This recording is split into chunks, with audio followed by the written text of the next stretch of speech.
Okay. Oh, hello. Hello, welcome to Just Chopsing Podcast. I'm with my cousin David and myself today. We have an American podcaster called Chuck Shute. Hi. Hi, Chuck.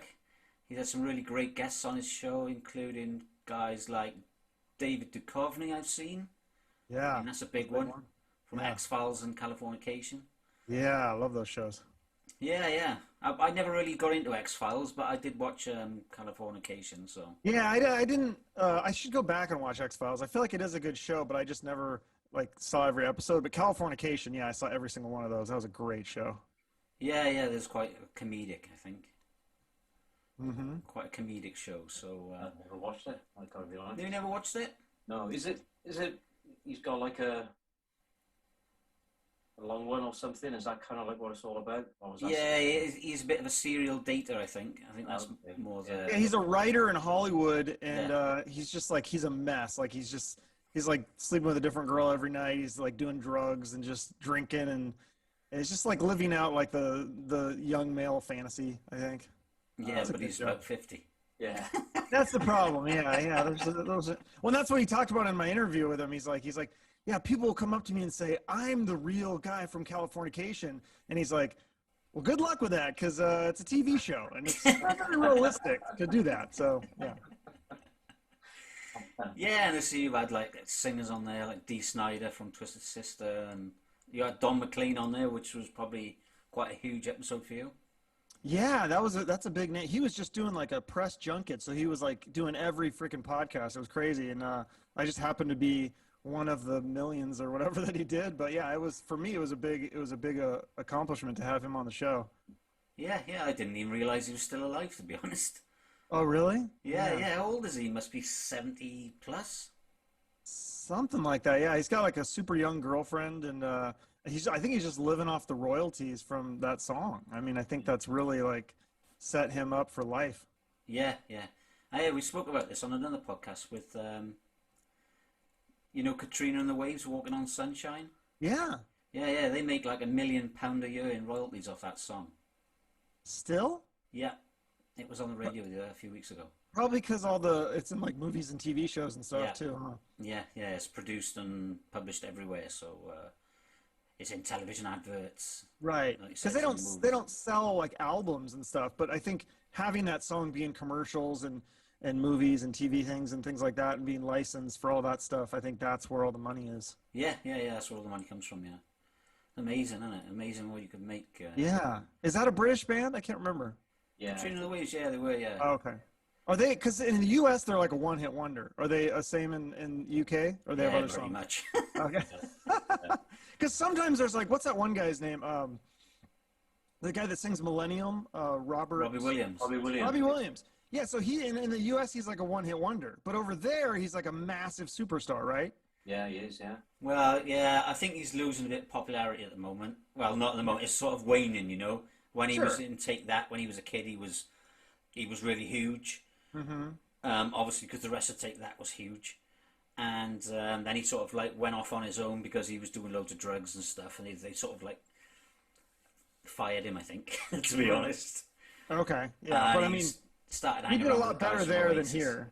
Yeah, well, he doesn't really have to do much over there because he's married into. Is his wife a model or something? Oh, probably, yeah. Yeah, all those guys, guys, they don't date ugly girls, no, usually. Well, he lives in Hollywood and he's got a big house, so he must be doing something right. He's set. Yeah. I mean, he's set just from one song, and it's the same sort of thing. Angels is everywhere and everywhere. Mm-hmm. So, Or what's the other one you guys had on? Didn't you have on Right Said Fred? Yeah. Yeah, we did. Yeah. Yeah. So how was that? Is it the same kind of thing? Are they set for life off that one song? I'm Too Sexy. I think they probably are. I mean, it wasn't really. We didn't really ask about it, but they just reached #1 again with Drake sampling it.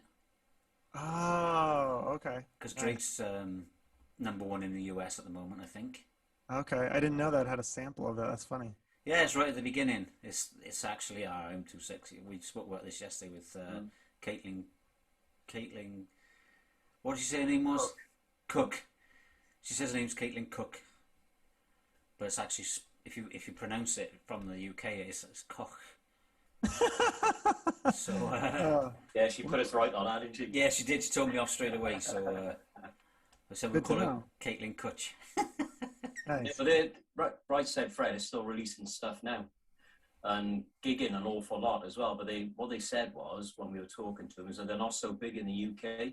They got to travel abroad, so I think they're bigger in kind of like mainland Germany. Europe and Germany and stuff, yeah, than they are in the UK, unfortunately. But yeah, they were good fun, weren't Yeah, they came. I mean, I wanted to interview them really because I follow them on Twitter, and they're quite outspoken about all this COVID stuff, and they're quite political, you know. So I sort of like got into it on Twitter with them, and then I thought, right, well, I want to speak to them. And then when we spoke to them in real life, they weren't anything like they come across on Twitter. And there's so many people like that. So wait, what was their stance? Were they pro lockdown or were they No, they're anti everything, they? anti everything? Okay. Anti-lockdown, anti-vax. Yeah, Yeah. but they never even came across as anti-vax on the podcast. No. Well, They how said do they you come wanted to across wait. as anti-vax? Unless did you guys talk about it specifically or? Yeah. Yeah, we did. Yeah, I asked them. Yeah, Yeah.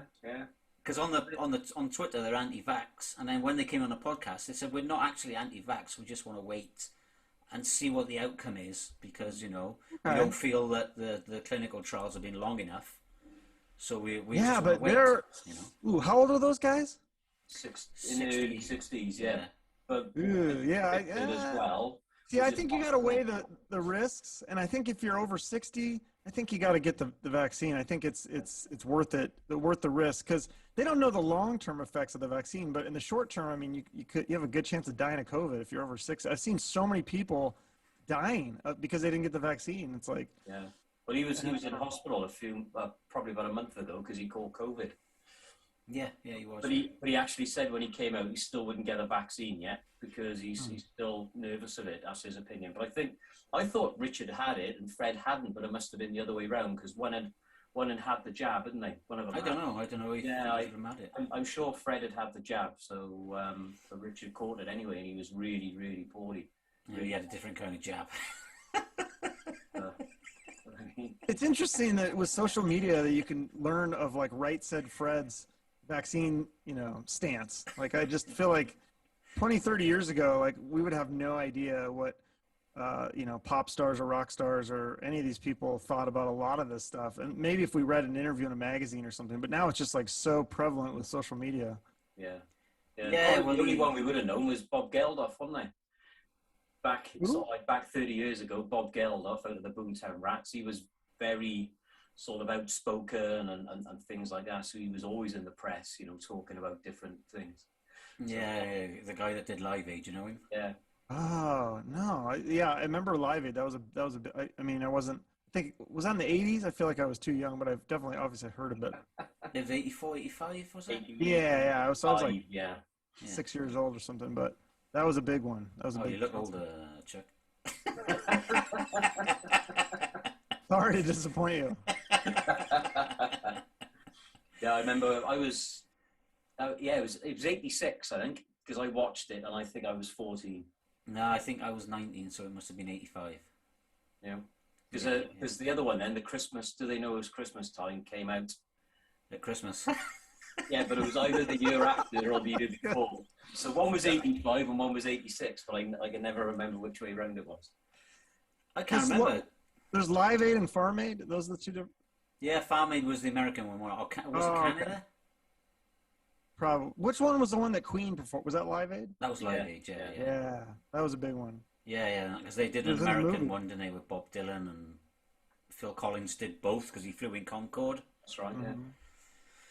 So, yeah.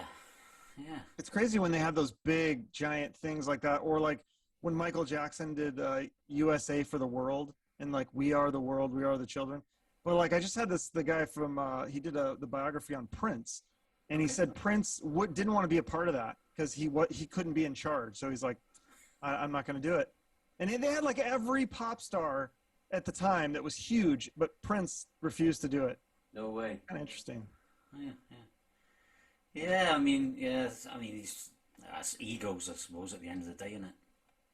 Yeah, that's pretty big though, because a lot of those other guys put their egos aside to to help the world and stuff. But Prince was still like, nope. So, Yeah, well, the thing was, Prince was only like 4'3", so you know his ego was bigger than him probably. So yeah, no, you should read that book. It's actually he was a really fascinating guy. Like, it's interesting. A lot of these guys, like, you see why they made it because they're just so driven. Like that was like, it was hell or high water. They're going to make it. And it didn't matter if they fucked people over or hurt people, or it was like them making it was the most important thing, and nothing else mattered. And that's why like their health suffers, and like their relationships and all these other issues, because the price of success sometimes is like, it's high. Yeah. Well, everybody dies, but some of them died quite young, you know. Yeah, well, Prince died young too. Yeah, a lot of them. Too many. Norm Macdonald just died yesterday. I don't know if you guys are familiar. He's a huge comedian here. I don't know if he's big over there, but wow. Ronald McDonald? Yeah. Ronald McDonald? He's on Saturday Night Live? Norm Macdonald. Oh, Norm Macdonald. I think it said Ronald McDonald. No, no, I think he's just a character. I don't think they can kill him. Like they just replaced him with another actor.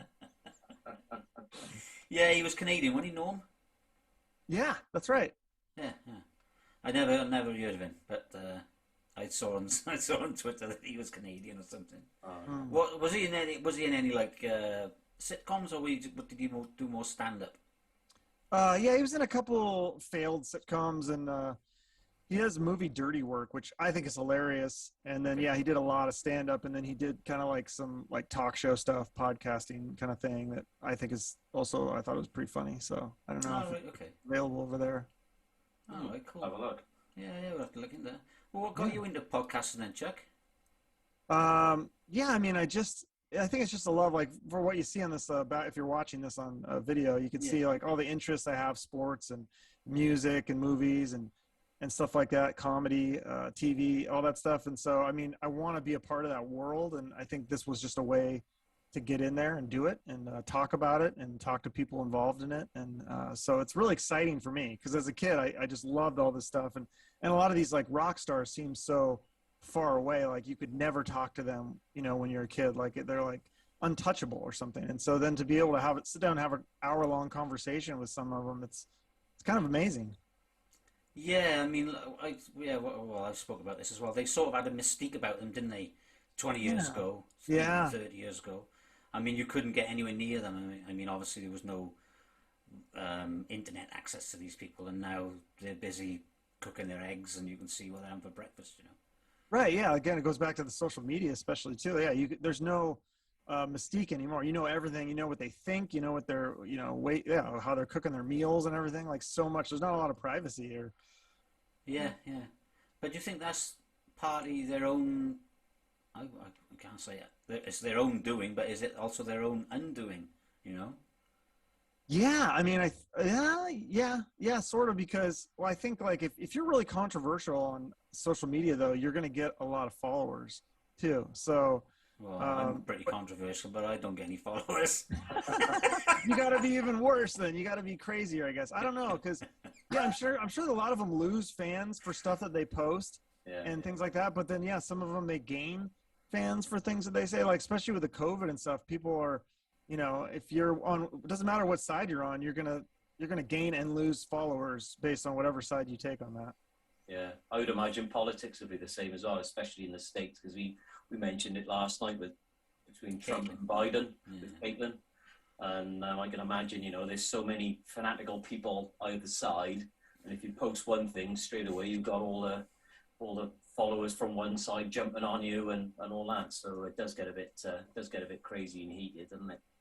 Yeah, I know. It's weird that people seem like so sure of themselves one way or the other. I'm pretty in the middle. I'm pretty moderate, and I'm not like, 100% this way or that way. And I try to take all the information in, but I'm not an expert, especially with the COVID and stuff. I don't know. I just listen to my doctor and do what he says. Yeah, hoping that's right. I don't know. It's kind of interesting to see all these people that think that they know the truth and that they're the experts, and who knows? There are no experts when it comes to COVID. Even in the medical profession, because they don't know what the fuck it does to you or why it does it or anything, you know.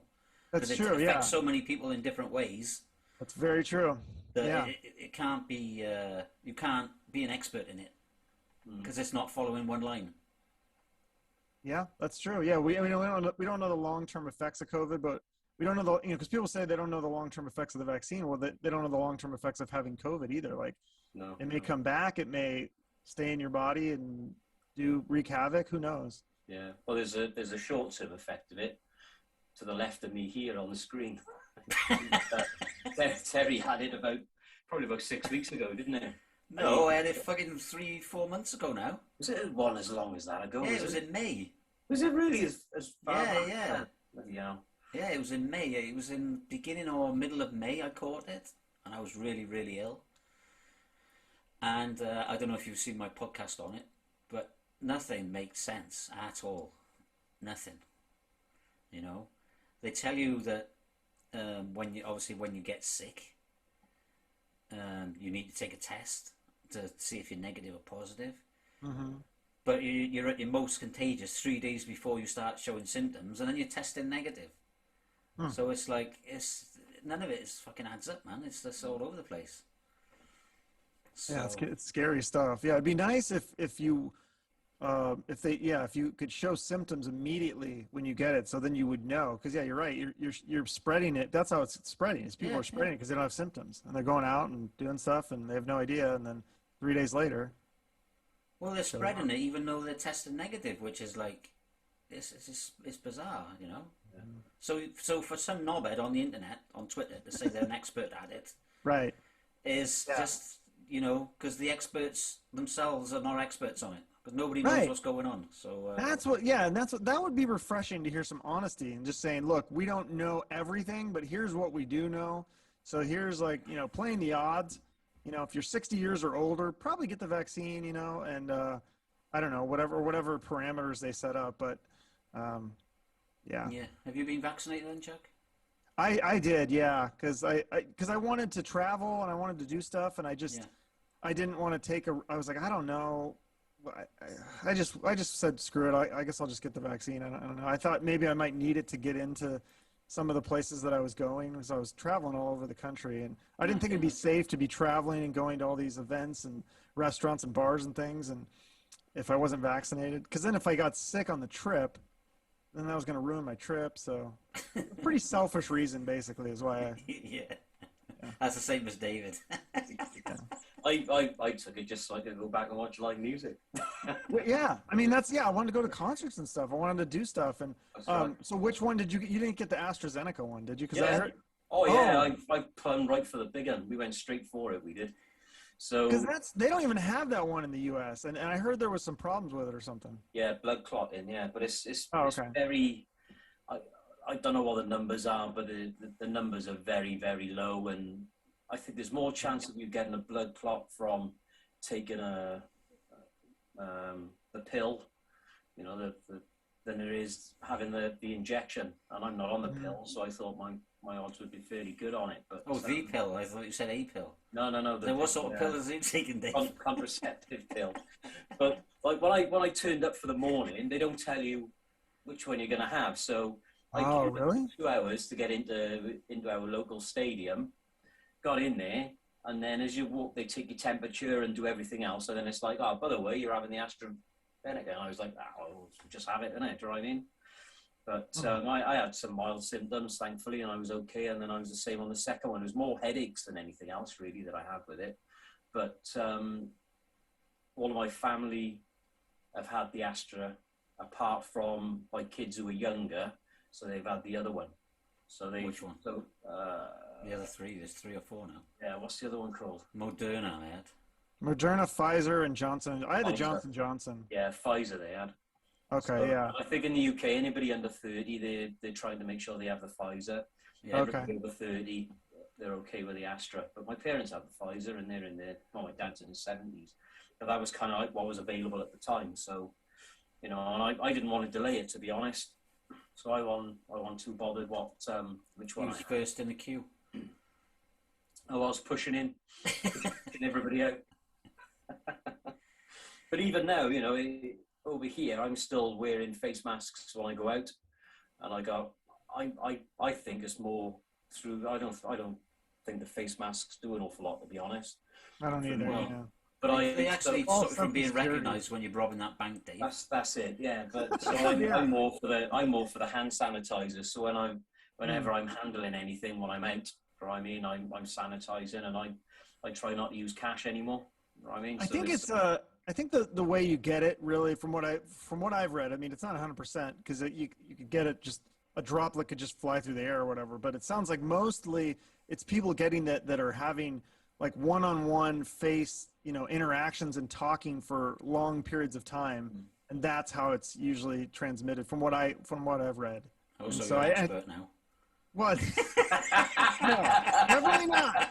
Definitely not. They're probably going to put up one of those little COVID information bars right now. Like, for information on COVID resources, click here. Don't listen to this dipshit. I mean, I think that's the riskiest thing. So, like, I don't think people are getting it in the store just, like, walking by somebody. I mean, maybe, but it seems like that's kind of rare. Well, you used to catch AIDS like that, so you're bound to be able to catch fucking COVID like it. Toilet seats, I was.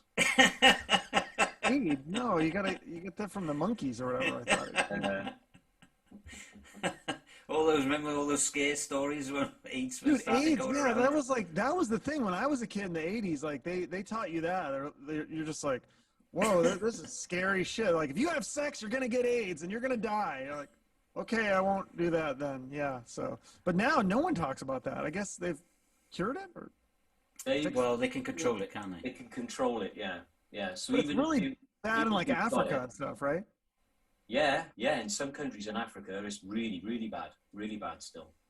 Yeah. Yeah, but there is medication for it now. So if you're like HIV positive, you can take the medication and not pass it on to your partner. Apparently. Can you? Apparently, that's what I've been told. I thought it was condoms. No, there's medication. There is medication. So, but look how long that's taken them to do that. Do you know what I mean? It's been around an awful long time, and it's taken 40 years. Yeah, and those guys have been working really, really hard on it. So I can understand in a way why people wouldn't want the vaccine because it's so new, but at the same time, I'd plumb for it, to be honest. It's a personal. Like I said, though, I mean, I think if you're like over 60, I think you're pretty high risk. I mean, I've just seen too many people die from getting COVID. I mean, to me, it's like not worth the risk, especially. I mean, if you're like 20 and you're like, I don't know if I want to get the vaccine. Okay, well, maybe there's something there that, because you're looking more long term, and you get COVID when you're 20, you're probably going to be okay. I think. I don't know. I mean, unless you have underlying conditions that you don't know about. That's true. That's happened. Yeah, people go in and they don't know they have these. I remember like one of the first stories of this guy getting COVID. They're like, "You have COVID. Oh, and by the way, you also have diabetes." And like he didn't know that, and so. Yeah. It's a strange one. It's definitely a strange one. So, but yeah. So what do your parents do, Chuck? Because I saw someone on your podcast site with the same similar. It was the same surname. So I wondered if it was your dad or. Yeah, that was my dad. Yeah, my dad is an author. That's kind of more of his like secondary job. He was a financial planner. He was an accountant, and he had an accounting firm, and then he got his financial planning degree, and then he had a financial planning firm, and so that's like pretty lucrative career. So he did really well for himself. Then he retired, and then he's spent years and years working on this book. I mean, it's like his life's work. Because he would, the business stuff was just to pay the bills, but like his true passion is all this like philosophy and science and psychology and stuff. So his book was really fascinating. I mean, if you have time to read it or at least even watch that interview I did with him, it's really interesting stuff about kind of like where we came from, what happens when we die, all this kind of stuff. It's some pretty deep questions. Oh, okay. Yeah. Oh, I'll check it out, definitely. Yeah, I was just scrolling through your episodes and I saw a Shute come up and I thought, not literally out of the desk, but I thought, there's a Shute. Maybe it's his dad or his granddad, or I wasn't really sure. So yeah, it's always nice when you can have like I also just had one of my buddies on. He wrote a book as well. So yeah, if some of my friends, if they have a band or a book or something to promote, I'll have them on the show, or some sort of reason. I got to think of something to. Maybe just have them on to discuss music or movies or something. But yeah, it's fun. Yeah. I mean, that's sort of my sort of philosophy as well. I mean, we ask you to come on our podcast. You don't necessarily have to have something to promote, Yeah. We just want to talk to you. We'd like people to get to know who you are. You know what I mean? We'd like to have a bit of a giggle with you. And then, then everybody's get a happy feeling. And then when you have got something to promote. You can come back on and talk to us again. Okay, You know? cool. Thank you. And the way I like to sort of word it is like I feel it's a bit more sincere. If you don't have anything to promote and you just want to come on and have a chat. Mm-hmm. So, Yeah, when I think too, like when people come on to promote, I think it's more fun to not always talk just about their new project too. Yeah, I always try to cover like their full career, especially if I've never had them. Like, you know, if they've been in the business for 20, 30 years or whatever, and there's a lot of stuff to talk about. I don't want to spend an hour just talking about their new thing. No, I'd rather no, talk no. about all the other stuff. So Yeah, we only do like 10 minutes of their new thing, and then the rest is all their history, you know. Right. Some people don't want to talk about it, but then why would you bother coming on the show, you know? Right. Yeah. Because like if you have Right Said Fred on, I mean, if you don't talk about I'm Too Sexy, like people are going to be like, that's what they're most famous for. You got to ask some sort of question about that. I mean, maybe they're sick of talking about it, but. No, they were really good actually. Weren't They were awesome, and I got to be honest, because there's in the UK they're like a real national treasure. So for me, that was one of our quite early ones as well. So I was saying to Terry, kind of like the first ones, I thought perhaps I was a little bit rigid on the way that I was trying to ask the questions and stuff, maybe being a bit too professional. But it was mainly because I was shitting myself. Whereas now, because I'm sort of getting used, because I'm getting used to it, I'm a lot more relaxed. I hear you. Yeah. Yeah. So I'm the same way. It took me so long. I was just like so rigid. I just asked my questions, and then now it's like now I have like 170 episodes under my belt. It's like I'm realizing I'm like, okay, it's okay to go off script a little, you know, but it's nice to have that script for me. If I'm talking to somebody big, and because then like with Duchovny, I'm like, I didn't go off script too much on that one because he's David Duchovny. I don't want to like screw it up and say something stupid. So, yeah. Yeah, that's it. Well, what I always do is say, don't cut me off for this. Before I ask a question, I said, I'm going to ask a question. Don't cut me off. I'm not being personal. Do they do that? Yeah, I always do it now. That's my new thing. You say, don't cut me off to the guest? Yeah. What? Because do they usually cut you off? No. Just in case I'm going to ask something that they don't really like, you know. Oh. So I sort of pre-warn them. Oh, okay. Because we don't really ask guests if there's anything we can't talk about. Do you ever do that? Occasionally, if there's something I think that they might not want to talk about, I might say, "Is it okay is everything okay? Is everything on the table or something like that?" Yeah. But sometimes they'll tell me ahead of time, like, "Hey, don't bring this up." And like, like I just had a guy on and he's like, don't bring up, like he was in a band. It was like a big band. And he's like, I don't want to talk about that. And I was like, fuck, that sucks. But that's just the way it goes sometimes. So yeah, that really sucks. I mean, you're interviewing some, like we had a guest on that's got another podcast and he interviews lots of bands and he was bringing somebody on just to talk about his big band that he was in and the guy didn't want to talk about it at all, you know. So yeah, it sort of like destroys your interview before you even start, I guess. Yeah, I mean, I don't like restrictions or time. I don't like time limits either. Now, if it's a big guest, I'll do that. But like, I was talking to this one guy, and he was a fellow podcaster, and I said, hey, I'd love to have you on the show. And he goes, how long would it be? And I go, oh, probably about 30, 45 minutes. And he goes, I'll give you 25. And I was like, what? Are you serious? I was like, even Don Mclean gave me 30. I was like, what the hell? Like, you're just a podcast. You're not like a giant rock star. Like, it was like really weird. So I was like, maybe this isn't going to be a good fit. So yeah, we do have some time limits put on some of our episodes by the PR companies, you know. But for Right Said Fred, we only had an hour because they had another interview straight after. Oh, but that's an hour is a lot. That's perfect. That's all you need, really. Well, we had a bit more, but we only had an hour. And I think when we did Susie Quattro, we had 40 minutes, I think, maybe 45 minutes. I think I went over a bit longer, actually. Yeah, I think we had her for nearly an hour as well. She was great. And when you got talking to her, she just, kept talking and she was really bubbly and Yeah, she was really good, actually. Yeah, she was really nice. Good fun, wasn't she? Yeah. Who's on your list who you'd really, really love to get on the podcast then, Chuck? Axl Rose is probably my number one. Okay. Just because he doesn't do very many interviews, and I'm a huge Guns N' Roses fan. It's probably my favorite band, so that would definitely be one. I mean, there's so many. I mean, I'm a big Seahawks fan. I don't know if you guys know American football, but it's like Russell Wilson or, anybody from the Seahawks would be cool. That would be fun. Movies and TV, like I see behind you got Raiders of the Lost Ark, Harrison Ford. That'd be a fun one.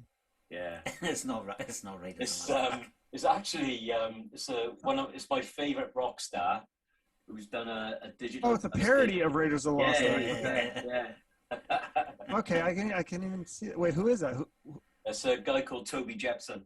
So, Okay. But he's a British rock star. He's been in a lot of different bands as well. So I'm like Toby Jackson. Okay, I'll have to. Yeah, I don't know some of this stuff. Jepson. This is good though. I learn from you guys. Yeah. I mean, you can if you just look at our episodes and you can see who's been on there and not. Yeah, so like I saw that Right Said Fred, so I reached out to them and like I never heard back. I was like, damn, like what? Maybe that's why you reached out to me. Yeah, they must be done promoting whatever they were promoting. Oh, they were. Oh, yeah, they were. They had a new single out, didn't they? Yeah, they had a couple of singles out. Yeah. But I want to talk to them again. Actually, I want to learn more about their early life rather than their career. You know, because I know they had lots of troubles with the one guy had a lot of trouble with drugs and stuff. So I want to. Yeah, do you notice that that's kind of like a theme? There's a lot of the same stories when you interview rock stars and musicians. It's a lot of the band started and they were nothing, and then they built it up, and then they had some lineup changes, and then there was a drug addiction story, and then somebody got clean, and then they come back together, and it's almost like the same story with almost every band. It's kind of interesting. Yeah, but they're really, really interesting, I tell you what, because the one guy played with Bob Dylan, played guitar with Bob Dylan. I didn't know that. And the other guy was a dancer for David Bowie. Wow. Yeah, it was off the chart, mate. I tell you, we learned so much stuff about them. I was like, fucking hell, I didn't know any of this. Yeah, I didn't know that either. Yeah, That was when I scripted, and I had like 3 or 4 pages, and I was thinking, how am I going to get through all this in an hour? So I sort of had my watch by the side of me as well, and I kept checking the watch while we were going through the questions. But I was like a bottle of pop. So and even when we finished it, I was kind of like, fucking yes, like I'd drive me because it was Right Said Fred. Yeah. So who else is left for you guys? Like who's on your bucket list or target to interview? David Duchovny. Dee Snider. Those are I reached out to Dee Snider when we first started, and they wouldn't. Oh really? Yeah, because he was doing a ton of PR for his new album. I think it's already out, so maybe they're done. I don't know. But they did like a media blitz. They were on tons of podcasts and radio and all sorts of stuff. Yeah, this is going back 5 months ago, I guess. Oh, okay. Yeah, I've been working that one for a long time. I want to say like a year. I've been in contact with their PR people. Okay. And it was like I think I started with somebody. And then like they gave me this name, and then I went through like 3 different names, and it was like over a year's process. And then they finally, he's like, okay, he's doing PR, boom. And like, yeah, it was cool though. Yeah.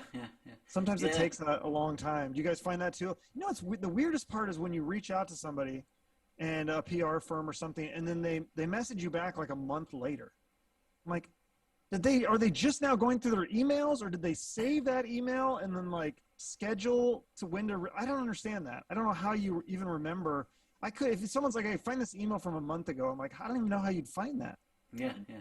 Well, the only thing I notice really is when I reach out to a band and then they get back to me and they say, oh no, those dates, but they don't get back to me straight away. If they don't get back to me straight away, if they get back to me like 10 days later when I've already sent them some dates, yeah, you know? Yeah. I mean, I'm also a pop star, rock star, really. I mean, I can't sit still waiting for you to answer my email, because then I'm going to miss 3 or 4 other guests that I can get right. behind. Yeah, exactly. But I don't think they quite understand that. It's just like, oh, it's just a shitty old podcast, and then we'll mail him back when we want to, you know. Yeah. We're like at the bottom of the food chain. It sucks. Yeah, I guess so. Yeah. It sucks. I tell you, man. I'm like, because like you think like you get Dee Snider and David Duchovny, you're like, all right, I've got some respect now. I've made it. It's like people are gonna treat me different, and it's like, nope, you're just right back at square one, like trying to find guests and just getting shit on. And I don't know, it's hilarious. Yeah, I mean, I approached Daryl Hall's management or PR company, and I was chatting to them, and they were like, yeah, well, Daryl hasn't got anything to promote at the moment. I said, oh, that doesn't matter. I mean, I don't necessarily have to have him on to promote something. Yeah. And then they sent me a mail back, and they said, yeah, but he hasn't got anything to promote, so he's not interested in talking to anybody.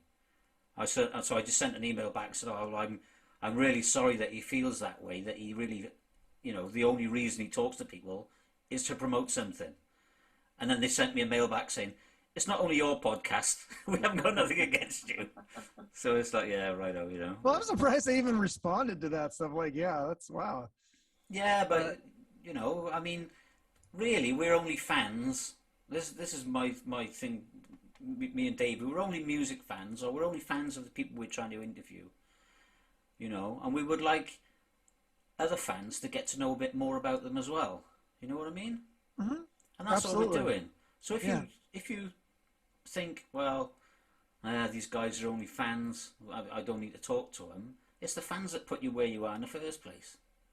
So why wouldn't you want to talk to your fans? That's, you know what I mean? Yeah, I think it's just, but then I think too, like, there's so many freaking podcasts. Like, it could literally be a full-time job just to do interviews for a guy like Daryl Hall. I mean, I don't know how many interview requests he's getting.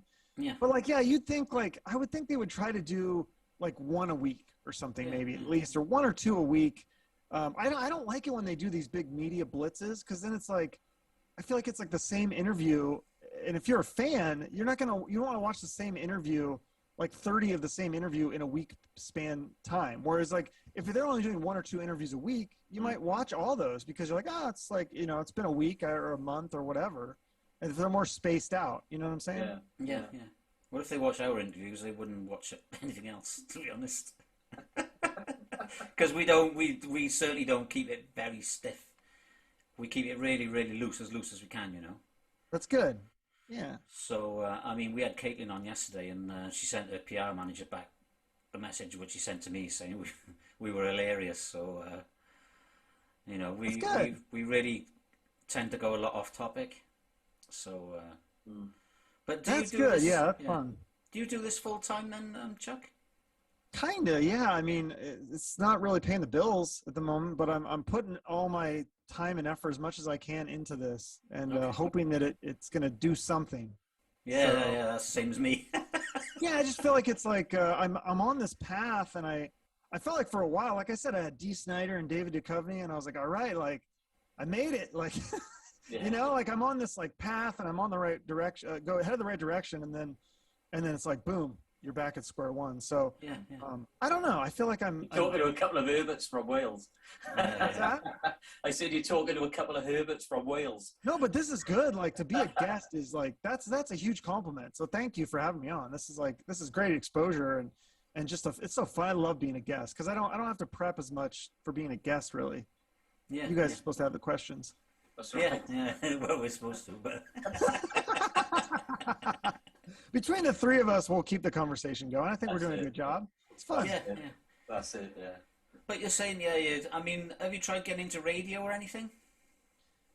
Yeah, actually, I have a couple buddies who work at the radio station. It's literally like down the street, a couple miles away, and but I don't know. I look at what they do, and it's great for them. But I feel like for me, it's not really a good fit. I actually interviewed at the radio station for like a part-time, I think it was like traffic reporter or something. And I don't know. I feel like I'm too old to have a boss. I don't know if that makes sense, but you know what I mean? Like when somebody tells you what to do, and like I interviewed with this guy for the traffic reporter, and he's like, I think I said something like, God, what did I say that was, that's kind of cool or something. He goes, we don't say kind of in the radio business. It's all or nothing or something like that. And I was just like, okay, it seems kind of weird. It reminds me of like when I used to work in education, and I remember, I'll never forget, like the first day I started at this school, and I said to the principal, I said, oh, that sucks. And she goes, we don't say that here.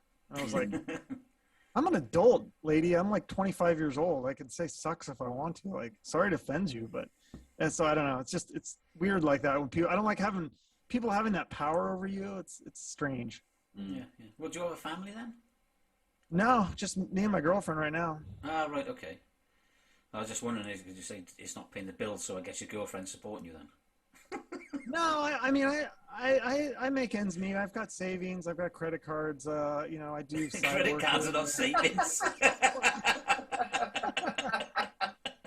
Hey, they pay the bills. I don't know. Well, we're doing okay. We're doing all right. I'll be okay. I have some ideas. I have some ways that I think this is going to head to something, because I think, it's got to that point where I've been doing it a couple of years. It's like, okay, I think I'm kind of using this as a springboard for other stuff. I don't know that necessarily the podcast itself will pay the bills, but I think I can use that as a springboard into other like media things, not necessarily radio, but yeah. I mean, maybe you could take your show to, I mean, because I'm not going to go into it actually. Well, I could. Shall I go into it? Yeah, go into it. I don't know what you're going to go into, but let's. Yeah, well, what I was thinking was trying to get a job on the radio, not necessarily, even if it's a volunteer job to start with, because I'm also trying to change my career at the moment. Oh, I shouldn't be saying this in case my boss is watching. Whoops. Cat's out of the bag now. Take this job and shove it. Sorry, boss. But I've got an idea of moving into radio and maybe sort of like taking my show with me. Not 100%, because I still want to continue with the podcast. So I still want to keep Just Chopsing Podcast.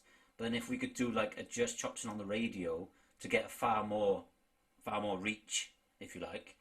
So myself and David can get out to millions of listeners instead of, you know. But then comes the problem with, can you say what you want to say, you know?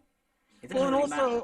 Yeah, I don't know that. See, that was my other thing was like with radio. I don't know that it's getting to millions of listeners. Like, I don't know anybody that listens to terrestrial radio anymore. I feel like everything is podcasts or Spotify or YouTube or iTunes or whatever. Like, nobody's listening to regular terrestrial radio. I think that's a dying art form. So that was my other reason that I didn't really want to go the radio route, because I feel like in 5-10 years, I mean, terrestrial radio might be totally dead. Yeah, I'm talking about internet radio now. Is there a difference? What's internet? I mean, I don't think, is internet radio that big either? Yeah. I mean, I've been looking at an internet radio station recently, and they've got a guaranteed 3 million followers. So 3 million followers is more than the 119 we've got on YouTube, you know. So it seems like a good avenue to explore. Yeah, I'd say that's just for building your brand. I'm not a big math guy, but I think that's a little bit more than So that might be a good way to go. So if you can build your brand, yeah, that way, you know, but continue your podcast, and if you can bring that a percentage of that 3 million into your podcast world, then you know you've got to be knocking on Rogan's door somewhere. Yeah, I think the thing is, so like you're talking about Joe Rogan. Yeah. Or Seth. So I love Joe Rogan. What? Seth, David calls him. Seth Rogen? I love Seth Rogen. Definitely get him on. Yeah. No, I love both those guys. But no, the thing with Joe Rogan, you look at him, is like he doesn't just do a podcast. His podcast is big because the other shit he does. He does stand-up. He does the MMA stuff, and he was acting. And doesn't he do something else, too? He was Taekwondo gold medalist when he was younger. Yeah, he's done so much stuff though. It's like that's why so I think to me it's like you got to do other stuff. So like I'm working on a book right now, and I'm gonna try to do like some speaking engagements. I'm gonna try to like go that route, and hopefully that will help the podcast, but also the podcast will help the book. Yeah. Because people that know me through the podcast might hopefully buy a book. So yeah, I think it's like it's kind of like a round robin kind of thing. You got to do a lot of things for podcasting, because I think podcasting is it's just like one tool, but you know, you need more. I don't think you can I don't know how many people, I mean, think about how many people you know that are just podcasters that only have a podcast, like very few that are successful. Oh, no. When you think we interviewed Sean Smith, and he's in a band and everything still, isn't he? So yeah. Well, he was in a really successful band, which fell apart, unfortunately, as they do, like we said earlier. And then he became a podcaster, but now he's created another band. So you know, it does merge into one, doesn't it? Well, they don't have that many followers either, do they? No, but I got no other skills. That's the problem I got. Do you know what I mean? We're both learning guitar. We both suck at that. So maybe we become like a Tenacious D. Yeah. I love Tenacious D. No, but like, I mean, think about, so like, just, do you guys live in the same city, or how far away are you? Different countries. Different country. Oh, shit. You're not, we're both from the same town. Okay. Well, we're cousins, so do you know what I mean? Right. So I was going to say, because like, you know, think about like, even if you're doing like hosting something local, like that was the other thing, hosting events. That's a big one. Like I had a guy on from a radio station, And he has a podcast now, but a big thing that he did was hosted events like rock concerts, a Shiprock festival, and all those kinds of things. But even if you're hosting local things, like even if you're hosting a local karaoke night or the local comedy trivia bar night, I mean, you're getting paid for that. And that's a way to, get exposure for yourself and the podcast. Yeah. And then maybe you're going to start hosting bigger things. You start hosting big concerts or festivals locally. And then, so that's another route to go. Yeah. I live in the wrong country, so. What do you mean the wrong country? Because I'm living in Holland. Oh, isn't that where all the drugs are and shit? Or yeah, that's where all the Dutch people live. Yeah, wait. Is that near? Is that no? I'm thinking of Amsterdam. Isn't that close? Yeah, that's Holland. Yeah. Oh, okay, I'm terrible at geography. Yeah, me too. I get lost going to the shop. They have the red light district there, though, right? Yeah. They got it in places all over Holland. So what? Is this real? Like they have girls in glass and they're just like naked, and you can go in and it's like a prostitute and it's legal. Yeah, the windows. Yeah. That's so weird. They pay to rent this. It's basically a room with a glass. It's just like a shop front, if you like. It's got a window with a door on the side, and then it's the red light area, so all the lights are red in the shops, if you like, and they have curtains and stuff, and then you just go in and do your job, and then go back out again after you paid them. Crazy. And then, is every drug legal, or is there any drugs that are illegal? Yeah, only. There's no drugs that are actually legal in Holland. Marijuana is decriminalized. Okay. So there's a difference between legal and decriminalized, but everything else is pretty much illegal. Okay. There's no. Yeah, because that was a big thing, I think, before, but now it's like in the states, most states, our state, Arizona, they just legalized weed. So weed's legal in a lot of states here. Yeah, but it's medical, huh? No, it's recreation. Oh, is it? Oh, okay. Yeah, it's recreational. It's over. You can go in the coffee shop and buy it and stuff. It's not a coffee. It's like a weed store, and it's like you pick out, like, they have edibles and they have. It's weird because there's no, like, it almost should be like, I feel like, monitored or something by like some sort of medical professional, because there's no, like, you don't know how much to take. Like there's like a dosing issue, I would think. Like you could take a lot of freaking weed and it could be. I mean, I don't know that it could kill you, but well, it can definitely have a bad give you day. Psychosis. Yeah. Yeah. So but they call them coffee shops, but they're actually just weed shops. Okay. But they're called coffee shops over here. And I mean, talking about edibles. You have to smoke it in the coffee shop, right? No, you can take it home here. Oh, okay. But you're not supposed to smoke it on the street that people do. I mean, not many people get arrested for it, to be honest. Gotcha. If any. So, but yeah, talking about edibles, I mean, I made some butter from some weed once, and I sort of like mashed it up and then boiled it and then got all the fat, not fat, but whatever it was from it, and made a load of butter, and then put it in some cookies, and it was extremely overdosed, and with THC.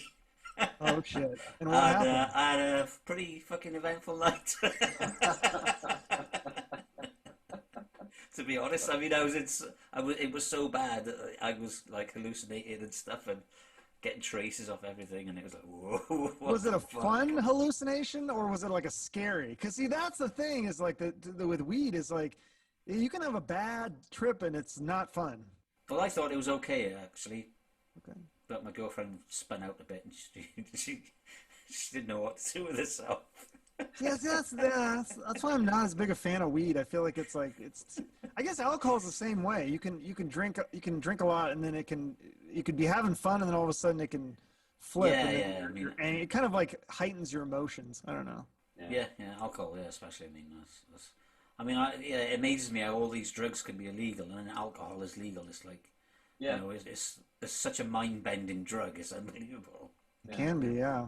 It can be fine in moderation, but how many people drink in moderation? I feel like most people don't.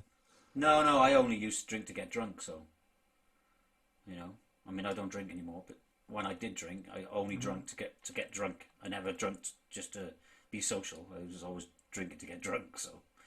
And then did you just quit cold turkey? Yeah, I did, pretty much. I just thought, fuck it, I'm not drinking anymore. And I very rarely drink now, to be honest. Did something happen, or why did you just... No, I just stopped drinking. It's just like, I had enough. But then I went through a stage of pretty much stopped drinking. But then when I did have a drink, if I went out with some friends or something, I would drink a fucking lot. You know, I would be fucked. I'm drinking to excess again. But yeah, and now as time goes on and on and on, and I don't drink at all, I don't miss it at all. So Yeah, it's funny. Like the older you get, the less, at least for me, like the less I'm like, I really have a desire for that kind of stuff. I'm like, I'm just like interested in so much other stuff.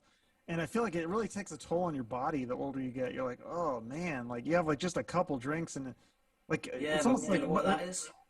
It's being out of practice. It is, literally. Yeah, kind of. I guess, I don't know. Like my buddy calls it, he's like, oh, it's like a nap in a glass. He's like, you drink like a beer, a glass of wine, and it just like makes you sleepy. Yeah. But if you don't drink all the time, you know, if you drink Tolerance. all the time, Yeah, that's true. your body creates a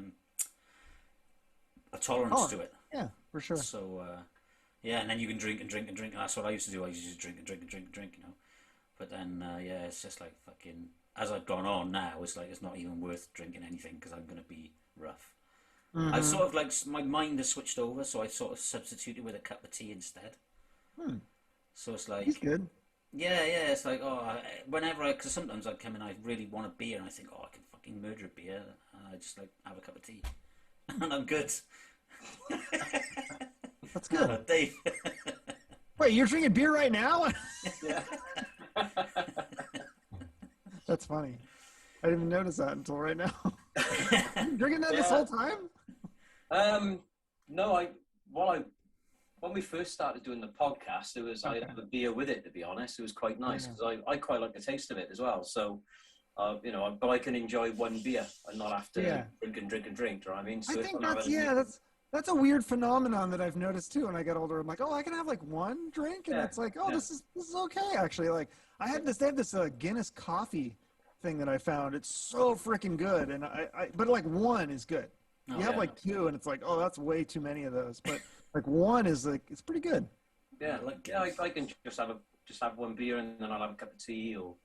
But I did look for a soft drink, and we didn't have any, so I just grabbed a beer. Well, there's water in the tap, Dave. Yeah, I don't drink a lot of water, if I'm honest. I've never drunk. Even when I did sports, I was more into like Powerades and stuff. I never really drank much water. I know it's the best thing to drink in it, but and your body needs it. But it gets it in other forms. So do you have any hobbies outside of podcasting then, Chuck? Yeah, I mean, like, well, the podcasting kind of is encompasses all my interests. Like I said, like sports and movies and TV and all the entertainment stuff. But I also like to travel. I'm big into traveling and stuff and hiking and stuff like that. And kind of like, I guess you'd say exploring. Like me and my girlfriend, we love to travel to new cities and try out different restaurants and different hikes and, you know, landmarks and all the touristy shit. We love that kind of stuff. So I'd love to go to Europe someday, like if I can afford it. And it's expensive, but that'd be a blast. We've traveled all over this state, and we just got back from the south. We went like for like 10 days, I think I was gone like 2 weeks, and we traveled all over the south part of the U.S. and it was a lot of fun. I went to a lot of places I've never been, so that was really cool. Oh, right, okay. So do you actually do like outside podcasting? What do you mean? Yeah, so you don't only like podcast through Skype, or do you actually go to different places and interview people? Yeah, I mean, that's funny that you mentioned that. Yeah, because like when I first started, I do remember going to like someone's house. I remember going to a comedy club. I went to a rock club, and I interviewed people in the green room and stuff. And it was kind of cool. But then as soon as the pandemic hit, then it was like I was doing phone interviews. And then my buddy was like, you should really do you should get your podcast on YouTube. And I was like, I've always like been hesitant because I'm like, I'm not very good looking. I don't want to be like video of me, but I finally just was like, I guess I'll just do it. And I think that was the thing, is like everybody's doing Skype and Zoom stuff. And the thing with the Skype and the Zoom is the audio quality is so much better than a phone call. Yeah. And so just for the audio portion, I think that's huge. And so I love Zoom. As long as the guest isn't like, you know, in a freaking crowded like restaurant or something like stupid like that, and they're in a quiet place and have good acoustics or whatever, then I think the audio quality on Zoom is like top notch. So I love it. Yeah, it's like way easier. I'm trying to think. I did do like one in-person interview, a couple in-person interviews, kind of when the numbers of in COVID kind of went down. I had a couple people that were local that came over, but yeah, it's really hard to do in-person interviews. I think it's, especially with all these big names that they're all over the place and we don't have as many. I'd have to, and when they come to town to travel, like if they're doing a concert, they don't have time to do interviews. Like they're getting ready for the show. Yeah. And then when the show's done, they want to get the hell out of there. So they don't really want to do interviews. So I found that for me, Zoom works best, and I'm able to get the biggest names that way. Yeah. Because we know some guys that do a podcast in the UK, and they were traveling to venues to interview every week a different guest, And obviously when COVID hit, they started using Zoom. Mm-hmm. And now they want to go back to traveling every week, and they do a lot of festivals, and they actually get quite a lot of press passes as well. Okay, that would be cool. But I think the problem is I've seen interviews like that too, and there's two problems with those kind of interviews. One is like the audio quality is usually shit because there's people like in the background and shit, and you're just not getting good acoustics. And then two, I feel like again, it's like these people are so busy they don't have time to give a full interview. So it's usually those interviews are kind of short and they're rushed. And for me, Zoom works amazing. What I'd love to do someday, I mean, eventually this would be like the dream, is to have like the Rogan studio, have a studio where people come to you and come to your studio and have you in person, and then have like multiple camera angles and shit like that. That would be amazing. But that's probably later down the line. Yeah. I mean, well, yeah, it depends on it. Depends really. But, I mean, you could set it up yourself. Probably take. Yeah, I mean, I have another mic here and stuff, and I could have people over, but I don't know how many people would want to take the time. I mean, if they live in Phoenix or Scottsdale where I am, then yeah, they could do that. But most of the people, like I said, if they're in town just for a show or something, they're not going to want to take the time. But again, if you get to that level where you're like Rogan, people will come to you because, I mean, he's the #1 podcast. I mean, I don't even think you have to be #1. If you just have like, really good numbers, I think you can attract bigger guests that way. Like, it'd be fun to get to that point where you're like respectable enough that people will come to you. And then maybe occasionally you have to do a Zoom if it's a bigger guest, but I don't know. That'd be cool. Yeah. Have you got a blue tick against your name on anything? No, damn it. And I should. I feel like if you Google my name, dude, I have so much press for my podcast. I've been on Blabbermouth, Loudwire, Sleaze Rocks, Brave Word, like so many of those rock sites. And multiple times, not just like once or twice. Like I've been on Blabbermouth. I can't even count how many times. And they don't give me a blue tick. I don't get it. Yeah, it's all about your following, isn't it? Yeah, I got an okay following. It's relatively decent. I mean, I have more than some other people that do have blue ticks. So yeah, it's kind of frustrating. Yeah. Oh yeah. There's people that have blue ticks that have like under 1,000 followers. It's funny, if you run for office, I found that you can get a blue tick. Like if you're running for city, even like I think it's like city council. If you're a city councilman, you get a blue tick. No way. So maybe I should just run for city council, get my blue tick that way. Yeah, you could do. I mean, you might even win. That'd be the danger. I'm seriously thinking about running for governor, dude. I'm serious, like, because I just see so many idiots in politics. I'm like, they're like, everyone's so extreme on one side or the other. I'm like, can I just be like the normal guy in the middle? I feel like that's what most people would want and would vote for if I ran as an independent. But I don't know. I don't know if it'd be worth it. I worked in government for 17 years, and it's like a disaster over here. I don't know what it's like over there, but it's not a lot better. I don't think it's anywhere different anywhere in the world, to be honest. Yeah. So, but how would you? I mean, I told you about like sort of my interviewing style, if you like. How would you describe your interviewing style then? Yeah, so like I said, when I started, I was very regimented, scripted, and by the book. Like, I did a lot of research on my guests, and then I would try to kind of tell the story of like, go chronologically from their early childhood or whatever until how they got into whatever it is, music or acting or whatever they're into, and then, career highlights and lowlights and such. And then, but I found that now I'm at like over 170 interviews, I like to go off script more, and it's more fun. It's more fun to go off script. And it's interesting. I interviewed that guy that wrote the Prince book, Torre, he's interviewed some really big like hip hop artists and such, and he worked for Rolling Stone and everything. And I was asking him about his interview style, and he goes, yeah, the best way to get good interview is to really listen to the guest. And so I've been trying to do that a lot more. And my background's in counseling, so I'm like, I should know this. But yeah, sometimes you listen, and if they just kind of will give you like a nugget or something, then you try to follow that down a rabbit hole, and then you can find out some really interesting stuff that way sometimes. Yeah. We had Lesley-Ann Jones on. I mean, she's a best-selling author.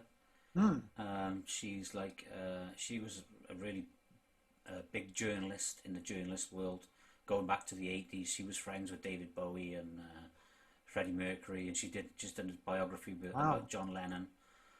And and the people that she's interviewed, if you look at her website, it's amazing. And I was I wouldn't say I was really nervous, but I was a bit unsure about myself, about interviewing her. And I said to her, that's how I felt about the Torre guy, because I was like, dude, this guy's interviewed all these like really big hip hop names like Jay-Z and stuff, and R. Kelly and all these and so I was like, and he worked for Rolling Stone, like he's doing it for a living, he's making money doing this, and wrote this book and interviewed Prince and all this.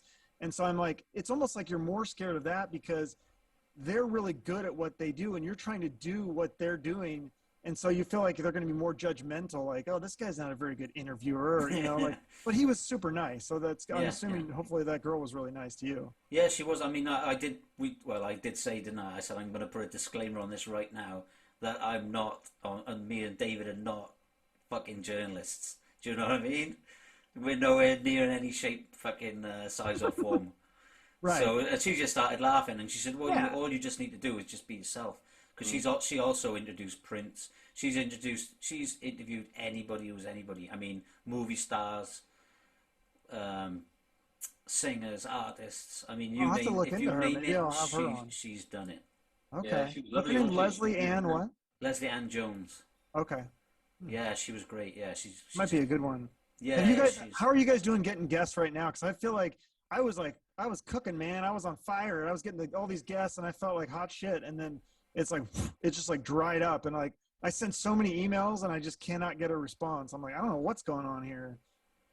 I don't know really. I mean, all the bigger guests I seem to take care of. I just don't care if they say no. You've got nothing to lose by asking people if. I know, but it's like I'm not even. I mean, it's just like I feel like it's a numbers game, right? So like you send out so many responses, you figure, well, okay, even if you're getting a 5 or 10% response rate, I feel like my response rate's like 0 right now. It's not good. Well, it might go up now. You've interviewed. I say you've interviewed us, but we're interviewing you. Yeah, but sometimes it's like I said, they'll come back like a month or 2 later, and they're like, hey, yes, I'd love to be on your program. And you're like, at that point, you're already like, you're booked up. You have like 5 interviews that week, and you're like, shit, okay, well, I'll try to squeeze you in. Like, yeah. Do you think maybe it's perhaps because they're dropping the restrictions now, maybe because of COVID, so people are out and about and doing their thing a lot more now, and maybe they just perhaps have That's what I thought. Yeah, I think because during the lockdown there was nothing else to do except interviews. But now that they're lifting restrictions, I think more bands are touring and stuff. So I'm thinking maybe that once bands start coming off the road and such, and then they start working on new albums, and then they have albums to promote, maybe that'll be a reason to do interviews. Yeah. Do you work with any PR companies then, Chuck? Any PR companies are in your favor? PR, I don't know that PR people like me. I feel like, I don't know. Maybe it's just like, I don't get like a very warm response from a lot of them. It's more like me, like harassing them and them finally relenting. But no, I mean, I know some PR companies that, I mean, sometimes PR people reach out to me and they say, hey, would you like to have this? But it's like a lot of times those ones are the ones that I'm not familiar with. And I get it. Like they got to promote their new band. Yeah. But I'm always interested in the one that I'm more of a fan of. So that's kind of a tougher thing with PR companies. They're always trying to promote their up and coming, younger artists. And I'm more interested in the ones that are the household names. See, that's where you're going wrong then, mate. I mean, you've got to take the rough with the smooth, to be honest. Yeah, no, and I do. I've interviewed a lot of smaller bands and stuff. And like, I just had Bumblefoot on, and I interviewed the band that he's producing, the Doties, and I had them on first, kind of as a good faith thing. He didn't say that he would do my show, but I thought, well, if I interview this band, maybe that will show him that this is how bad I really want to interview. I'll interview the band that you're producing. And so then eventually he did do my show. So yeah, I do think those things can come back to help you if you interview some of those, the smaller bands, for sure.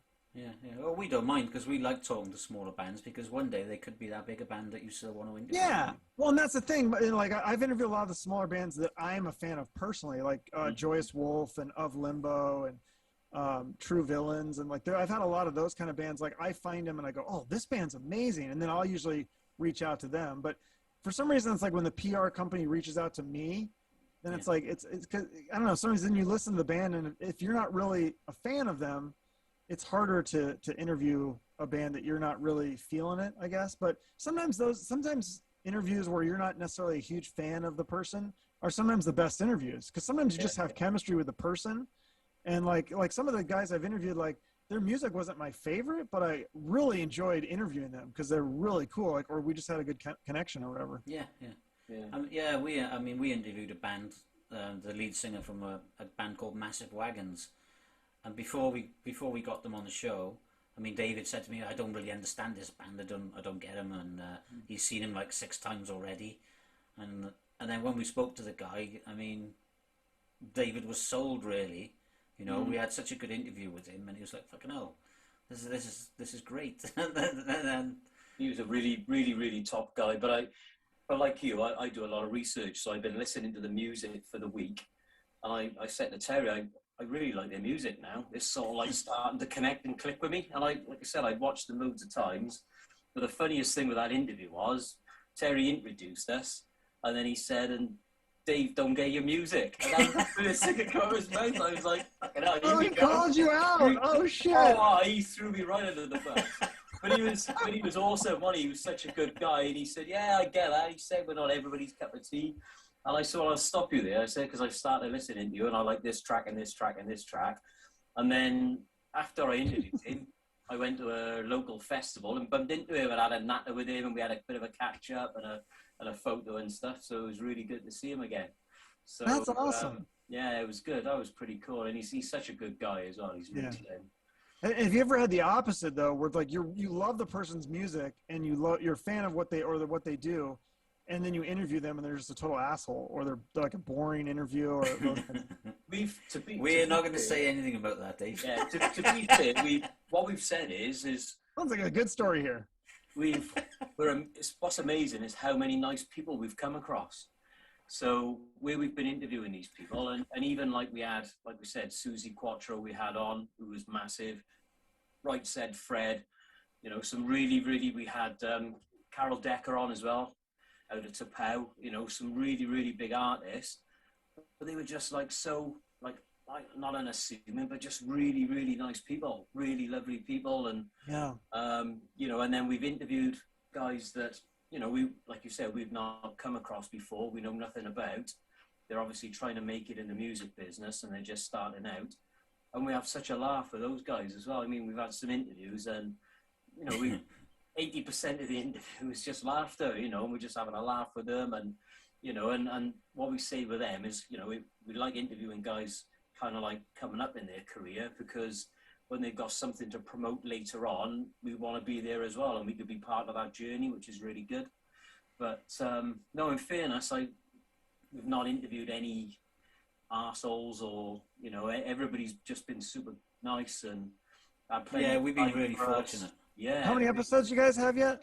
We've just finished. We've just recorded our 58th, I think. Okay. I think give it a little more time. Actually. I know. A couple bad ones, but no, I agree. Most of the ones I've had, people have been surprisingly like over the top nice, really too. Like they're like Dee Snider and David Duchovny. Both those guys were so.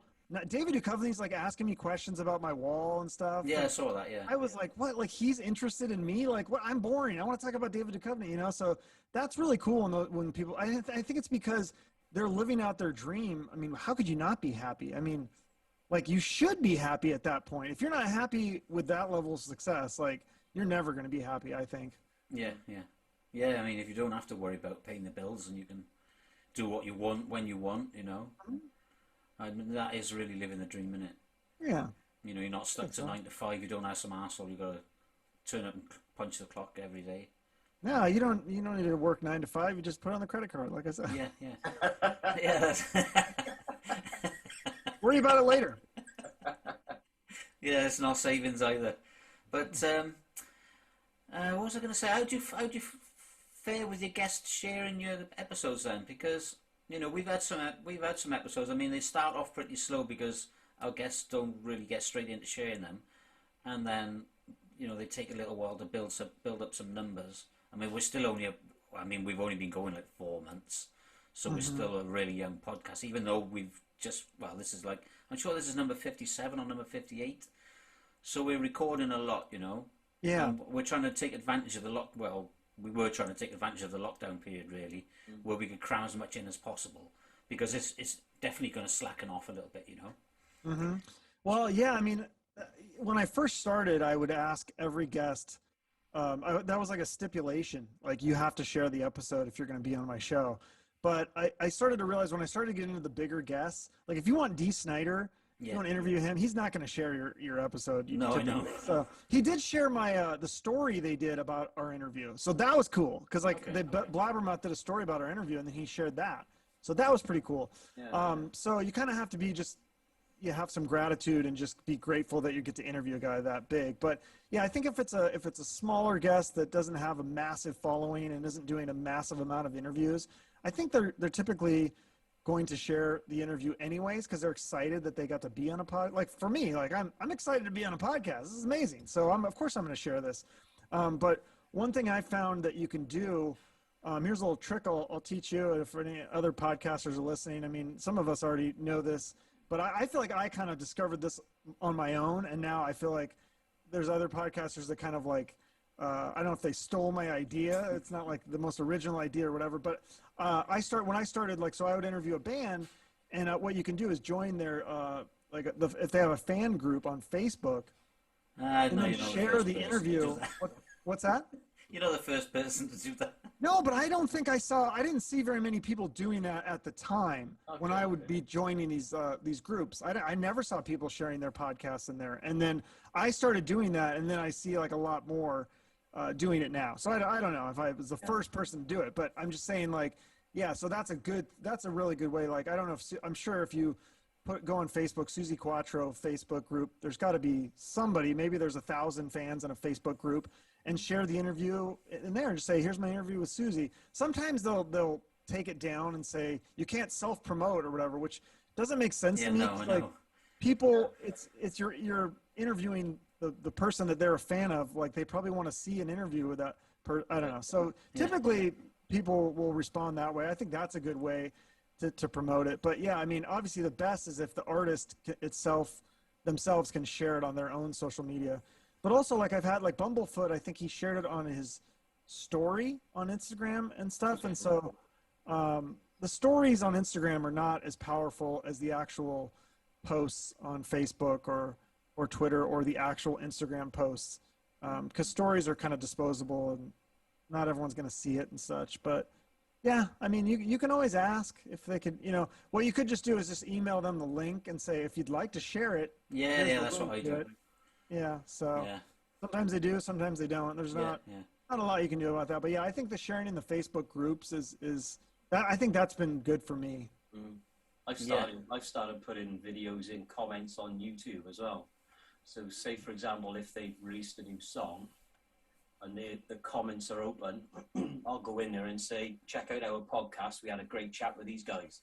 Yeah. I don't know if we've had any views or anything through that, or I mean, but I started doing that the other day as well. That's good. That's good too. And I think reaching out to other podcasters like you're doing here, this is good because then people just kind of get your name and then they start following you and other podcasters see it. And then, because that's a lot of the big fans. And I think a lot of people that listen to my show are other podcasters because they're fans of the people I'm interviewing too. So. Oh, okay. Yeah. Interesting, yeah. Well, we're slowly trying to, like I said, we've only been going for 4 months, so we're slowly chipping away. I mean, I've got big dreams of making it my day job, but you never know. Yeah, like I said, I would try to do some other stuff that will complement it. Like I think hosting events. I think you'd be really good. You guys would be good at that. It sucks you're in different countries, or whatever. But maybe individually, you could do that, hosting local events or something. I don't know. It's something to get out there and just get your face out there and that kind of stuff. I think is just just try to get your hands into all sorts of different kinds of projects to get your name out there and hopefully they all complement each other. That's what I'm trying to do. Yeah. Oh, good luck with it. Anyway. Thanks. You too. Yeah, man. Yeah, I hope we if you guys make it, I'll ride your coattails, and if I make it, you can ride my coattails. Yeah, you got a plan deal. to me. Yeah. You're how many years have you been doing it then? Gosh, I think it's over 2 years. I think I just hit the 2-year mark. Yeah, so. Okay. Yeah. And you still haven't made it. Terry asked. What are you saying? I had David Duchovny on. I made it, baby. Like, no, I mean, I haven't. No, I'm not Joe Rogan yet. It's only been 2. Like, how long did it take Rogan to get there, dude? He'd been podcasting for like 10 years or something. But plus, like, before that, the stand-up and stuff that took. Dude, this stuff takes time. I mean, you got to look at it more from like a 5 or 10 year. Nah, if you've been doing it 10 years, alive, man. He's only given himself like a 3-year lifespan. Yeah, I mean, it's because I had this plan. I was like, okay, like I looked at my numbers and I was like, all right, if I keep doubling my numbers every year in 5, I think it was like in 5 years, I'll have enough to where I can have ads on my podcast and this will pay the bills. And it's like, yeah, it doesn't always work the way that you think it's going to work. So, I think that you could still do things with it. Yeah, well, I've been speaking to some guys with a Canadian podcast as well, which we're planning on doing something together, and they also have a friend who does podcasting, and they were saying like in the first year of his podcast, he only like amassed about 250 followers, I think, and then in the second year it just took off and it like went up to like 25,000 in year 2. Wow, what is his podcast? I don't know. I'm still chatting to these guys, so. But they were like, it was really amazing. So.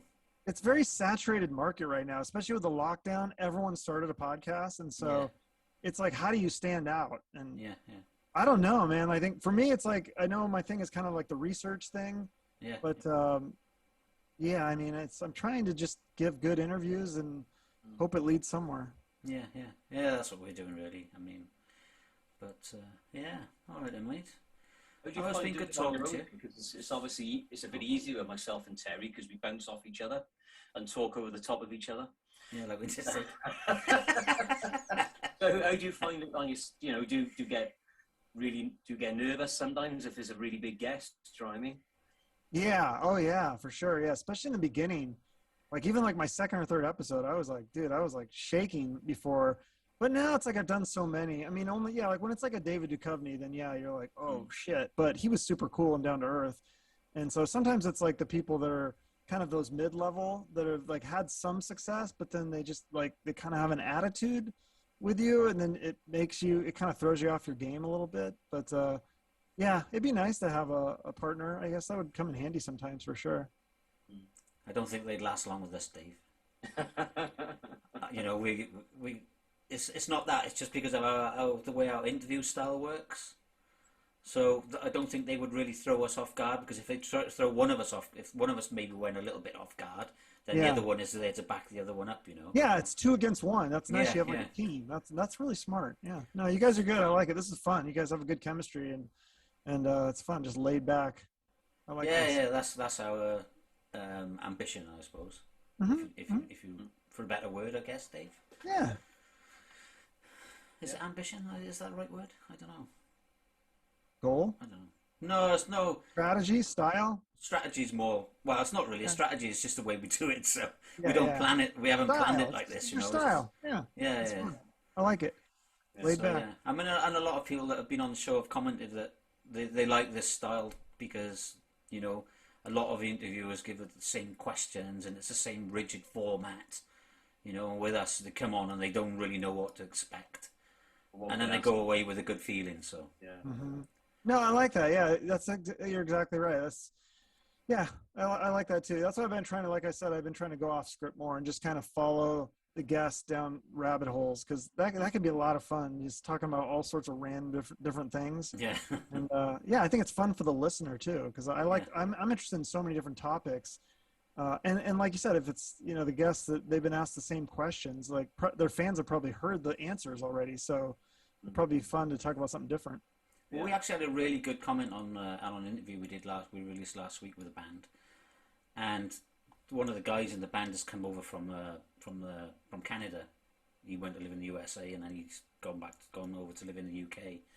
And I was asking him questions about what the stuff he did before, but he didn't really want to talk about it much. You know, he was like, only want to talk about my new project. I don't really want to talk about that. And I still kept pushing him a little bit. You know, I didn't push him too hard, but I pushed him enough just to get some more information out of him. And then when the interview went up, somebody actually put a comment on it and said, well, I actually came across their earlier stuff and didn't know anything about it. So this is the best interview of this band we've ever seen. Wow. So, yeah, that was a really good compliment, you know. Absolutely. Yeah, for sure. And I try to comment on every comment that we get also, and David does too, you know. So if we get a comment, even if it's a bad comment, we always try and, well, we always do respond, but we always try and make light of it or whatever, and, you know. But yeah, that was a really nice comment, and I thought, yeah, so. Yeah, I try to respond to every comment too. I don't get very many, so occasionally I just get like a troll or something too. Like, it's funny when I get a troll on an interview I did like a year ago or something, and I feel like I've grown so much more as an interviewer since then. And I'm like, I almost like agree with the troll. I'm like, yeah, that was kind of a bad interview. You're right. Well, what you should do is go back and re-interview the guest. Yeah. Yeah, that's true. Have you done that? Have you interviewed anybody a second time? Yeah, I had Marcus Scott from Trickster on 3 times. I had Donnie V from Enough's Enough on twice. Who else have I had multiple times? I think those are the ones that jump out at me, but I don't really like doing a second time. But now that I feel more comfortable, and like I said, I go off script more, I think having a familiar guest would actually be a lot of fun. So I think maybe I will do that more. Yeah. Yeah. All right then, mate. Yeah, enough, Dave. What'd you say? I'll pick it up now. It's because I think he was ready to finish, and I carried on. Oh, okay. We Sorry. tend to do that. Is that enough? No, we do we have 4 or 5 false stops. False endings as well. False endings. Yeah. So we'll go to end it, and then something will and trigger. one more thing. Yeah. Yeah. Yeah, this is fun. This is a good time, guys. I will definitely share this on all social Instagram, cool, Twitter, and Facebook. And yeah, I think that's all I can share. Those 3, yeah. But I will share all 3. Yeah, cool. Yeah, we'll share it for you as well. Thank you.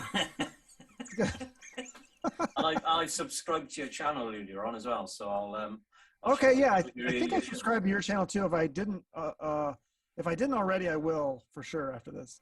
Yeah, I subscribed to your channel as well, I think. Yeah, great. So thank you. You've got 2 for 1, Chuck. Thank you. That's good. Yeah. All right. Well, I'm a fan of the show now, so I will look forward to more future interviews.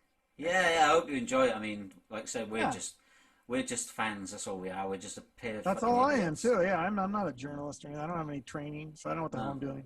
Yeah. You know, we're just a pair of idiots that are just trying to bring a little bit of joy into people's lives, really. Yeah. Including our own. You know? And ours, yeah, definitely, yeah. So, and ours, yeah. Have you got a story? Oh, I have, yeah. Yeah, so we always finish on a story. So I don't know if you want to listen to Terry's story. Yeah, I forgot all about it. I forgot about myself. I was so engrossed as well. I forgot about my story again. Well, it's actually a story about Facebook. Okay. Because, oh shit, I've lost it now. It's, there was a video put up a year ago, and it was about some black guys beating up a white guy. No shit. And then it sort of like, the video skipped or got edited so that the police went into some black guy's house and arrested him, and it was a totally unattached incident, if you like. So Facebook put up a thing saying, if you would like to see more videos of primates. What? Shit. Yeah. if you'd like to see more videos of primates, then follow these videos. But I don't understand why people have been complaining about it, because human beings are primates. You know, it's not only black people or white people. We're all fucking primates, you know. So it's obviously there was a flaw in the... Facebook is racist. Zuckerberg's racist. He's KKK white supremacist. There's obviously a flaw in the algorithm system, but we are actually primates, so, I mean... But actually, it's not the first time they messed up, because last year, Chinese President, I don't know how you say his name, Xi Jinping, when they put it through the translator on Facebook, it came up as Mr. Shithole. So, they had to take that down as we gotta well. be careful with China. They're gonna fucking give us a virus and blow our computers up now after you made that comment. Shit. But yeah, so yeah, Mr. Shithole, he was doing well. So. Gee, hell. But yeah, I mean, the algorithm obviously went astray somewhere, but we are actually primates, so it doesn't. I don't think it was necessarily pointing out the black guys or the white guys. It was just pointing out the fact that human beings were being dickheads and having a fight. You know. Yeah, I suppose. It seems racist to me. I don't Yeah, know. me too. Yeah, you gotta be. That's how you look at it. I mean, I thought automatically. I just thought, well, we people are primates, so where's the problem? Yeah. You know, I never thought. Are people primates? See that? Then you gotta read my dad's book, because he did. I think he debates some of this stuff. Like, Well, people are they are technically primates. technically, We're closer to primates, yeah. We are primates. I don't know. I'd like to think I'm a bit more developed than a primate. I've never seen one play a Nintendo game or anything. A I primate like has how that's nothing your to do with analogy. I can intelligence. play a Nintendo GameCube. I think some primates probably could play those games. Like, they can do sign language. I'm sure they could play a GameCube. You know, I'm struggling with Resident Evil. Right. Wait a minute. Oh, here we Now go. I'm going to look it up. I don't think we're. I would say we're related to them, but we're not primates. Related, yeah. There's probably some Yeah, Homo similarities. sapiens aren't. I would say Homo sapiens aren't primates, but maybe Neanderthals were or something Yeah. No. within our genealogy. Humans are primates, a diverse group that includes some 200 species. Monkeys, lemurs, and apes are our cousins, and we all evolved from common ancestor over the last 60 million years. Because primates are related, they are genetically similar. I know we're like 99.7%. Yeah, it's really close. Yeah, So to chimpanzees and stuff. Yeah, I know that. Yeah, to apes. Yeah. Still, there's a little bit of a leap there to I think it's still. I feel like it's. Well, there are doesn't feel non-human right. primates. Yeah. They're classed as non-human primates, but we are physically. But I think that was racist by Facebook. Yeah. No, I just think it was a messed up in the algorithm. I never, because I automatically thought, well, you're not only calling a black guy a primate, you're actually calling a white guy a primate as well, because they were both fighting together, so it's primates. Okay. I That's a never weird. did. Yeah, that's a weird Yeah. mistake. Yeah, it's an algorithm, and it's just fucking artificial intelligence error. So. All right. All right, That's a on that great note to end on. Yeah. Yeah, that's right. So, anyways, Facebook's racist. All right. Well, Mark Zuckerberg's as white as a glass of milk, so what do you expect? He's a weird dude. Did you see that video of him like wakeboarding or whatever? No. Yeah, there's a video of him wakeboarding on the 4th of July, and he's got an American flag. It's just really bizarre.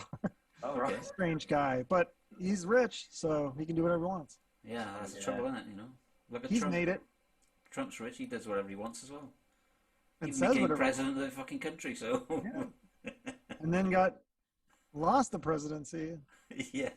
Well, he Which was, I Lost think his that- Twitter. And he was cheated out of it. Yeah, Allegedly. he was cheated out of it. Yeah, he was. rigged, what we- rigged that's- election. That's right.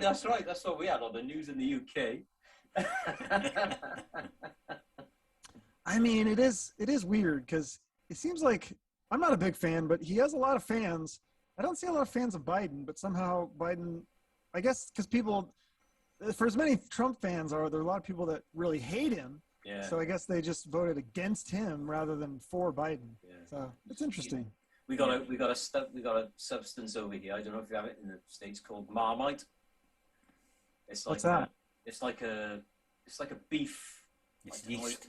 It's Yeah. a yeast extract. Is that like the Vegemite. those in something like Australia? that. Vegemite. That's the one I've heard. I'm thinking of the Men at Work song. Yeah, and what we have over here is they say it's like Marmite. You either love it or you hate it, and that's kind of like what Trump is, I guess. You know, you're either a follower or you absolutely detest the guy. There's no in between. Do you know what I mean? I see, and I think I'm in between, which is weird. I feel like I'm the only one. I'm like, you must be you're definitely on your own then, yeah. I think I am, yeah. Well, I mean, I'm not a fan. I'm not a fan, but I see some of this. I think I look at that way with every president, though. I look at every president and go, there was good things and there was bad things. And I don't know. But yeah, he's definitely, I don't know. I don't like any politician. I'm trying to think of very few that I'm like, oh, I really like this guy. He's such a great leader. Because most of the great leaders are not going to go into government. They're going to go start a private business, make millions of dollars. And what about Arnold? What about Arnold? Arnold Schwarzenegger? Yeah. He was a governor, wasn't he? Yeah, he was a great action hero. Yeah. Then he fucked his maid or something like that. Yeah, he had a few kids on the way. He's a strange guy too. I don't understand the behavior of some of these people, like what the things that they're doing. Like, I don't know, we're watching that. I don't know if you guys were familiar with Bill Clinton. He was the president here for 8 years, and there's a show on FX about his impeachment and just how weird of a guy he was, and having this affair with this intern and Monica. Yeah, just strange. Yeah. Okay.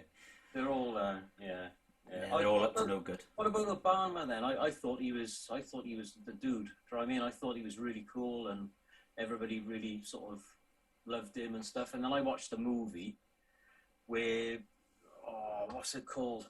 Where the CIA are like tapping people's phones and stuff, and it was, what the hell is it? It was a Nicolas Cage movie. I can't think what it's called now.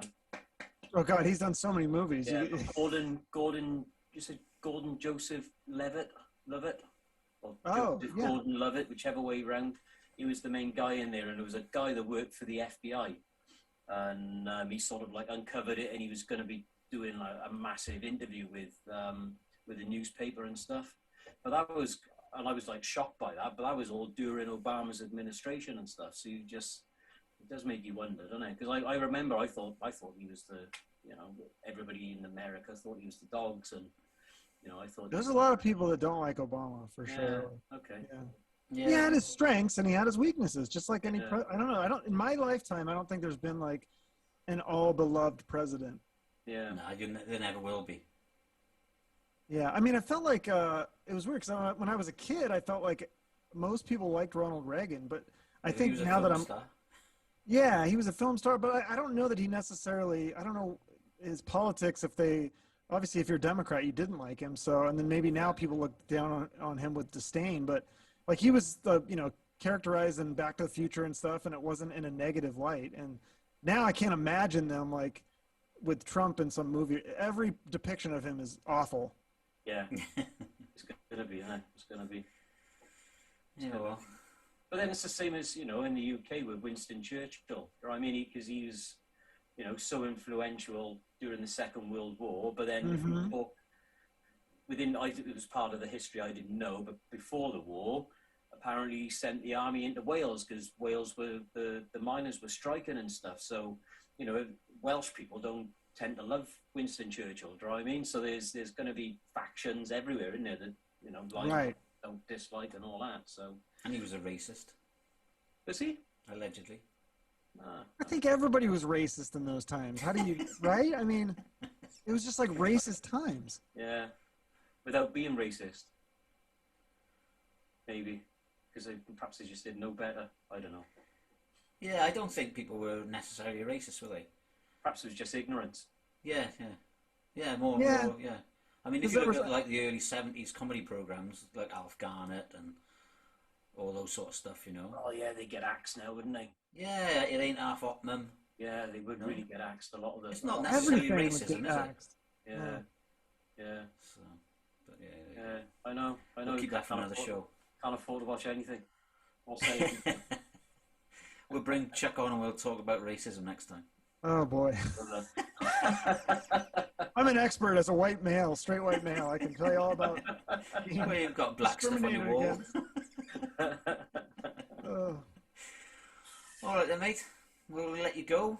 It's been fun. All right, that was a blast, guys. Cool. And, look forward to seeing. When will this be up? Probably in about 2 weeks. Oh, not for 2 weeks? Oh shit. Okay. Well. No, I don't know. Well, I've got a load of stuff scheduled already. So. Okay. But it'll be about 2 weeks, I guess. All right. I look forward to it. Okay, man. I'll let you know when it's coming out. So. All right. Sounds good. Thanks, guys. All right. Yeah. Thanks, Chuck. Best of luck with all your stuff as well. And, all right. Yeah. Good luck, guys. All right. You don't have to knock off. All right. Cheers. Ciao. All right.